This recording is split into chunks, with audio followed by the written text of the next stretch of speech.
Think of the American Revolution. Instantly, names like Washington, Jefferson, and Adams spring to mind. Their faces are etched in our history books, their words quoted in every classroom. We know their stories, or do we? But the birth of a nation is never the work of just a few. Behind the famous figures, a constellation of other patriots labored, debated, and sacrificed. Their stories, often untold, are just as vital to understanding the creation of the United States.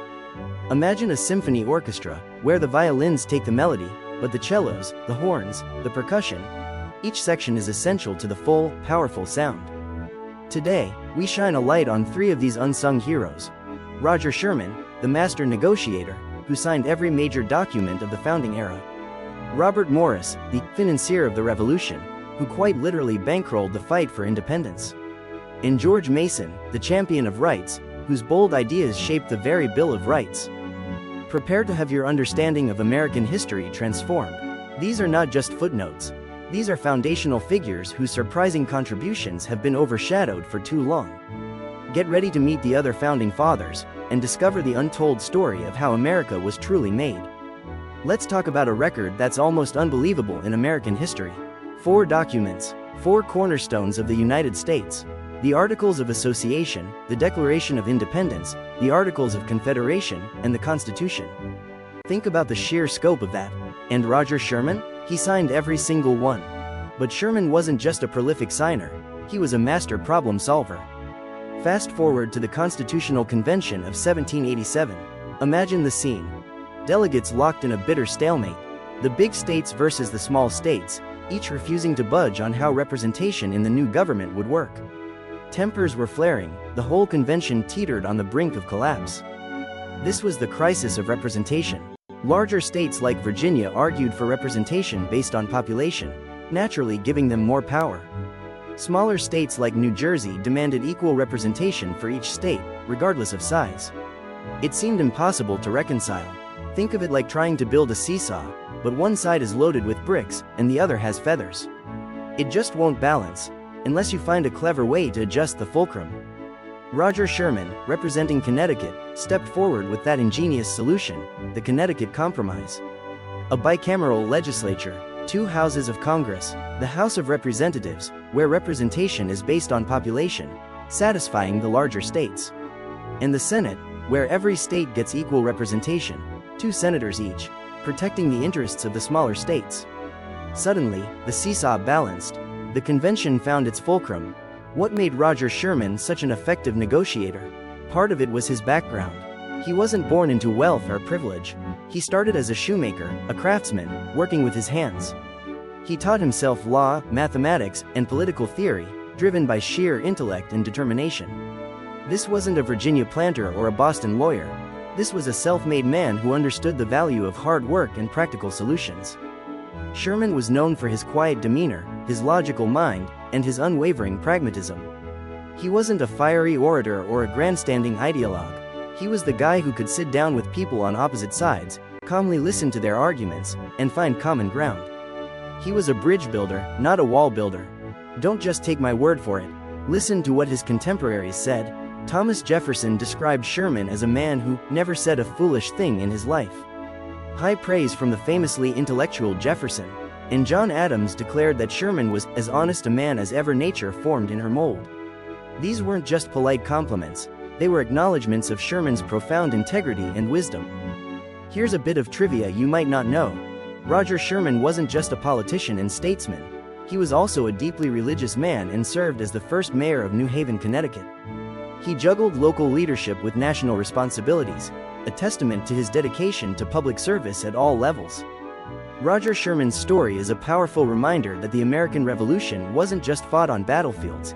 It was won in negotiating rooms, through compromises, and by the tireless work of often unsung heroes. He may not be as famous as some, but without Roger Sherman, the United States as we know it might never have come to be. The American Revolution. We picture brave soldiers, inspiring speeches, and dramatic battles. But behind every revolution, there's a less glamorous, but equally vital reality. War costs money. Massive amounts of it. Armies need to be fed, clothed, armed, and paid. Where did that money come from for the fledgling United States? Enter Robert Morris, often called the financier of the Revolution. Morris was a wealthy Philadelphia merchant who stepped up to become the financial backbone of the American cause.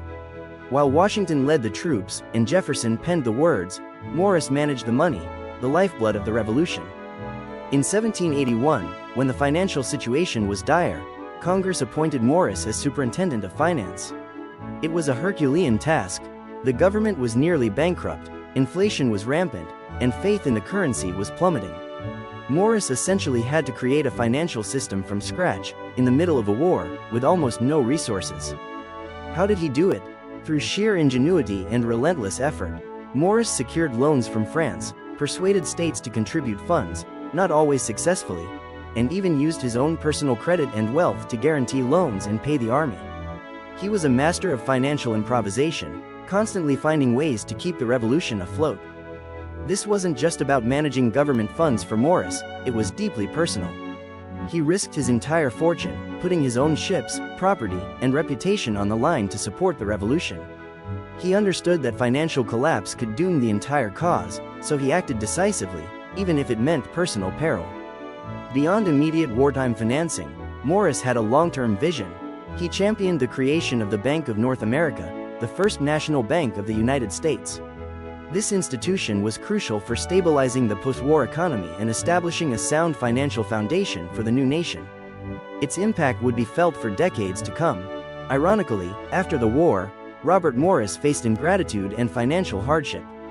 His immense contributions were often overlooked, and he became entangled in land speculation deals that went disastrously wrong.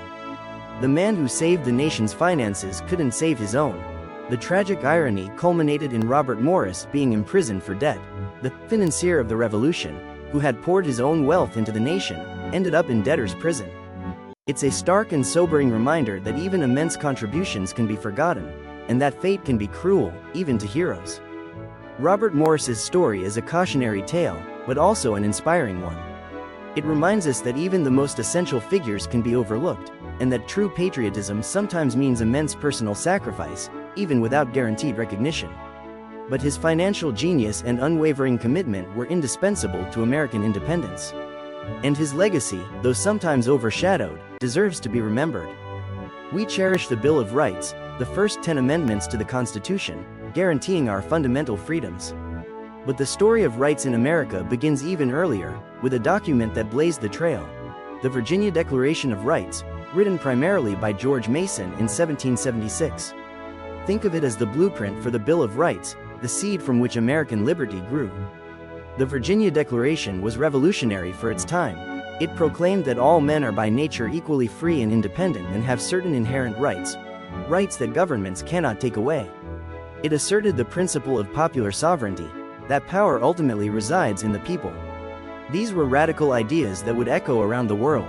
The Virginia Declaration wasn't just a Virginia document, it became a model for declarations of rights around the globe. It profoundly influenced the French Declaration of the Rights of Man and of the Citizen, and, of course, the U.S. Bill of Rights itself. Mason's words helped shape the very language of liberty in the modern world. So, if Mason was such a champion of rights, why didn't he sign the U.S. Constitution? Because, in its original form, it lacked a Bill of Rights. Mason argued passionately that a list of explicit protections for individual liberties was absolutely essential. Without it, he feared the new government would become too powerful and trample on the rights of citizens. When the Constitutional Convention concluded without adding a Bill of Rights, George Mason took a principled stand. He refused to sign the document, becoming one of only 3 delegates at the convention to do so. It was a courageous and controversial decision, putting principle above political expediency. Mason became a leading anti-federalist, arguing against the Constitution's ratification unless a Bill of Rights was added. He believed in a balance of power, with strong states protecting individual liberties against a potentially overbearing national government. His arguments, alongside other anti-federalists, played a crucial role in forcing the Federalists to eventually concede and add the Bill of Rights. Ultimately, Mason's persistence, and the pressure from the anti-federalists, paid off. The Bill of Rights was added to the Constitution, guaranteeing those fundamental freedoms he had so fiercely championed. In a way, history vindicated George Mason. His refusal to compromise on rights ensured that the Constitution became a truly enduring document of liberty. Now, Here's a difficult truth about George Mason, and about many of the founding fathers. He was a slaveholder. This starkly contradicts his own eloquent words about liberty and equality. It's a painful reminder that even champions of rights can be flawed and complicit in systems of injustice. We must confront this contradiction when we examine his legacy. Despite this profound contradiction, George Mason's contribution to the language of rights remains undeniable. He pushed the founders to live up to their own ideals, even if imperfectly. His Virginia Declaration and his fight for the Bill of Rights continue to inspire movements for freedom and justice around the world. The story of George Mason challenges us to grapple with the complexities of history, to celebrate progress while acknowledging flaws, and to never take our rights for granted. So, we've journeyed through the stories of Roger Sherman, Robert Morris, and George Mason. Remember Sherman, the master negotiator, who forged compromises that held the nation together. Think of Morris, the financial architect, who fueled the revolution with his tireless efforts and personal sacrifice. And consider Mason, the rights champion, whose unwavering principles shaped the very freedoms we cherish today. These weren't minor players, they were essential pillars of the American founding. The founding of America wasn't a solo act, it was a team effort. It wasn't just the work of a few famous names, but the collective dedication of many individuals, known and unknown. These other founding fathers remind us that history is richer, more complex, and ultimately more inspiring when we look beyond the familiar narratives. Their stories are just the beginning.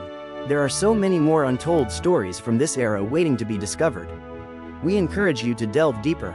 Learn more about Roger Sherman, Robert Morris, George Mason, and the countless others who shaped America.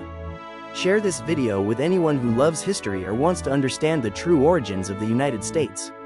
And let us know in the comments, whose untold story should we feature next? The legacy of these other founding fathers is a powerful one. It reminds us that greatness often comes from unexpected places, that compromise can be a strength, that financial integrity is essential, and that the fight for rights is never truly over. By remembering their stories, we gain a fuller, richer understanding of our nation's birth, and perhaps, a renewed appreciation for the ongoing work of building a more perfect union. Did you find these untold stories as fascinating as we did? If you enjoyed learning about these other founding fathers, please support our channel. Hit that subscribe button and give us a thumbs up if you want to see more videos uncovering hidden histories and forgotten figures. And just a quick note about the visuals and audio you experienced in this video. All of the images you saw were created using the incredible AI image generation tool, Imagen 3. And all of the voice narration you heard was brought to you by VoiceGate, providing high-quality AI audio.